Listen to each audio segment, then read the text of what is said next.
Jésus nous invite à vivre d'amour. Parfois, nous nous demandons où Jésus se trouve. Vivre d'amour, mais quand je ne sens rien et quand il me semble que Jésus sommeille. Et c'est le sujet de la nouvelle strophe de Thérèse, ici même, la strophe 9. Vivre d'amour lorsque Jésus sommeille, c'est le repos sur les flots orageux. Oh, ne crains pas, Seigneur, que je t'éveille, j'attends en paix le rivage des cieux.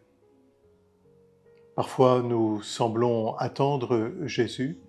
Il semble sommeiller comme sur la barque avec ses disciples.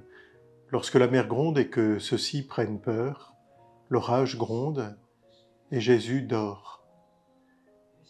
Peut-être que Thérèse reprend cette image-là dans le souvenir qu'elle a du cadeau que Céline lui a fait en 1887.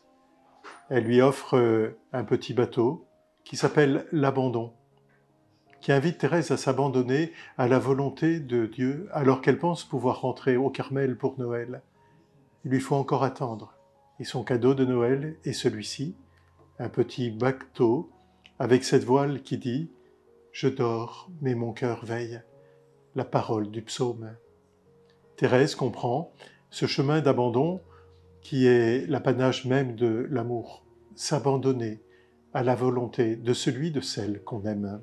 Alors j'attends en paix, dit Thérèse, le rivage des cieux. Elle plonge au cœur même de la vie de son baptême, des 3 cadeaux qui nous sont faits lorsque nous sommes baptisés. La foi, bientôt, déchirera son voile. Mon espérance est de le voir un jour. La charité, enfin, enfle et pousse ma voile, car je vis d'amour. Dans la foi baptismale qui anime Thérèse, dans ces cadeaux que Dieu lui a faits de la foi, de l'espérance et de la charité, elle vit d'amour. Elle essaie, avec la grâce de Dieu, de vivre d'amour. Vivre d'amour, poursuit-elle, c'est, ô mon divin Maître, te supplier de répandre tes feux, en l'âme sainte et sacrée de ton prêtre, qu'il soit plus pur qu'un séraphin des cieux. L'amour que Thérèse ressent pour Jésus n'est pas seulement un amour pour elle-même, elle se rappelle qu'elle est entrée au Carmel afin de prier pour les prêtres. Et c'est en pèlerinage à Rome qu'elle découvre cette vocation.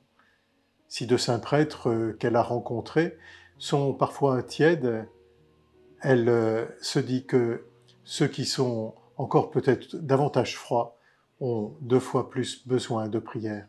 Et c'est sa raison d'être au Carmel. Ah, glorifie ton Église immortelle. À mes soupirs, Jésus, ne sois pas sourd.